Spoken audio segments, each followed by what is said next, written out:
Hoy nos vamos a sumergir en uno de los periodos más espectaculares y vertiginosos de toda nuestra existencia, la cuarta semana del desarrollo. Pensemos por un momento en una semana donde un simple disco plano se convierte en una estructura tridimensional, una semana que, literalmente, define la forma de nuestro cuerpo para siempre. Es una etapa de una complejidad y una velocidad de cambio tan asombrosas que en apenas 7 días se sientan las bases de todo lo que vamos a hacer. Para tener una idea clara de la magnitud de este cambio, solo hay que ver esta comparación. A la izquierda, en el día 21, lo que tenemos es un disco plano, de 3 capas. Simple. A la derecha, solo 7 días después, en el día 28, ya vemos un embrión reconocible, con una forma tridimensional, curvado, todo esto en una sola semana. Vamos a meternos de lleno a entender cómo es que ocurre esta proeza. Bien, para desglosar esta semana de transformación radical, primero vamos a hablar del gran plegamiento embrionario. Después veremos cómo nacen los sistemas centrales, luego analizaremos la nueva forma del cuerpo y para terminar vamos a entender la relevancia clínica de por qué todo esto es tan crucial. La cuarta semana es fundamentalmente la historia de una transición. Es el paso de una arquitectura simple, bidimensional, a una estructura corporal compleja y tridimensional.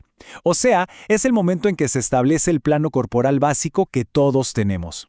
Y aunque todo esto ocurre a una escala diminuta, estamos hablando de que el embrión apenas alcanza los 4 milímetros al final de la semana, los cambios que se producen son de verdad monumentales. No es el tamaño lo que importa aquí, sino la increíble complejidad arquitectónica que se establece en este cortísimo periodo. El motor de toda esta transformación es un proceso mecánico conocido como el plegamiento embrionario. Este es el evento clave, el que convierte ese disco plano en una especie de tubo, dándole al embrión su forma cilíndrica tan característica. Pero, ojo, este plegamiento no es un solo movimiento, ¿eh? Son 3 procesos que ocurren al mismo tiempo. Como vemos aquí, tenemos un plegamiento en la cabeza y otro en la cola, en el eje longitudinal, y 2 plegamientos a los lados, en el eje transversal. ¿Y qué impulsa todo esto? Pues el crecimiento diferencial, sobre todo el crecimiento rapidísimo del tubo neural y de los somitas, que son esos bloques de tejido que se forman a ambos lados del tubo. La mejor manera de visualizarlo de verdad es con esta analogía. Pensemos en el disco embrionario como si fuera una hoja de papel. El plegamiento es básicamente el acto de enrollar esa hoja sobre sí misma para formar un cilindro. Esto ilustra a la perfección el concepto central, cómo se crea un adentro y un afuera a partir de una superficie que era totalmente plana. Entonces, el punto crucial es que este plegamiento tiene consecuencias directas y masivas. No solo crea una forma corporal en 3D, sino que reubica estructuras. Por ejemplo, el corazón al principio estaba por delante de la cabeza y ¡pum! Tras el plegamiento, se mueve a su posición ventral, en el tórax. Además, una porción del saco vitelino queda atrapada dentro del embrión, y eso es lo que forma el tubo del intestino primitivo. Y mientras ocurre este cambio de forma tan drástico por fuera, por dentro se están diferenciando y desarrollando los principales sistemas de órganos a una velocidad increíble. Así que, con esta nueva forma ya establecida, ¿qué se está construyendo por dentro? Un evento fundamental del ectodermo es la neurulación, el cierre del tubo neural.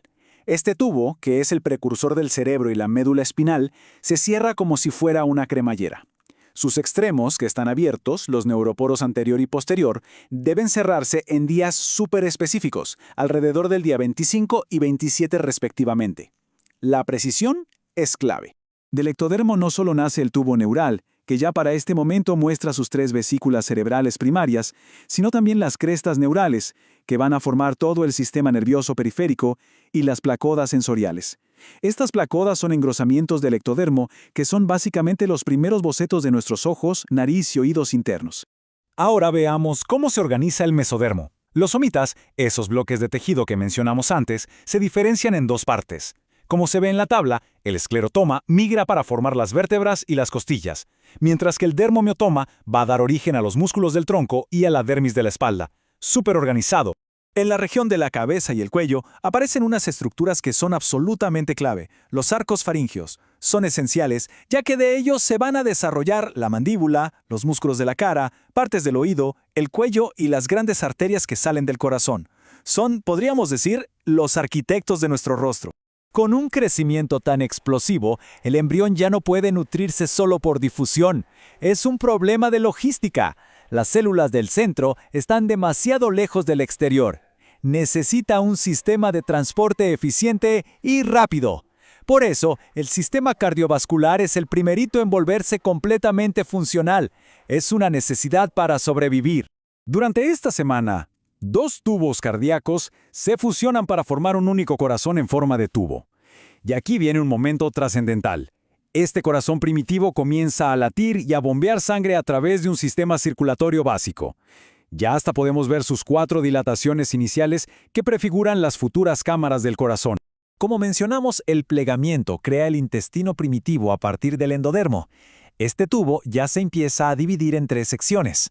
Del intestino anterior van a surgir no solo la faringe, el esófago y el estómago, sino también los primeros brotes de órganos vitales como los pulmones, el hígado y el páncreas.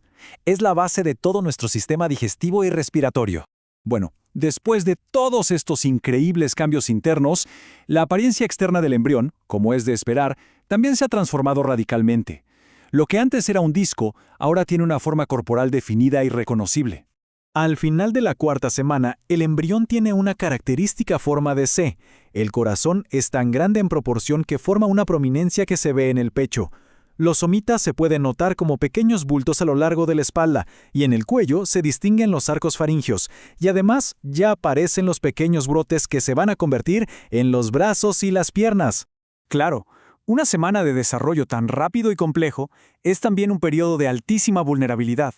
La precisión de cada uno de estos procesos es absolutamente crítica. Cualquier error, por mínimo que sea, puede tener consecuencias devastadoras. Entonces, la pregunta es inevitable, ¿no? ¿Qué pasa si estos procesos de alta precisión fallan? La respuesta nos lleva directamente a algunas de las malformaciones congénitas más significativas que conocemos. Por ejemplo, si los neuroporos no se cierran correctamente, pueden producirse defectos del tubo neural, como la anencefalia, que es la ausencia de gran parte del cerebro, o la espina bífida. De manera similar, si el plegamiento lateral falla, pueden ocurrir defectos muy graves en la pared abdominal, con órganos que quedan fuera del cuerpo. En resumen, la 4ª semana es una verdadera proeza de la ingeniería biológica. En solo 7 días, a partir de un simple disco, se establece el plano corporal completo. Es una coreografía celular y molecular de una precisión que es simplemente asombrosa. Y esto nos deja con una pregunta final para reflexionar. ¿Cómo se orquesta una transformación tan compleja y tan rápida sin un director central, asegurando que cada sistema, cada célula, se desarrolle y se ubique en el lugar y en el momento exactos? Es sin duda uno de los mayores misterios y maravillas de la biología.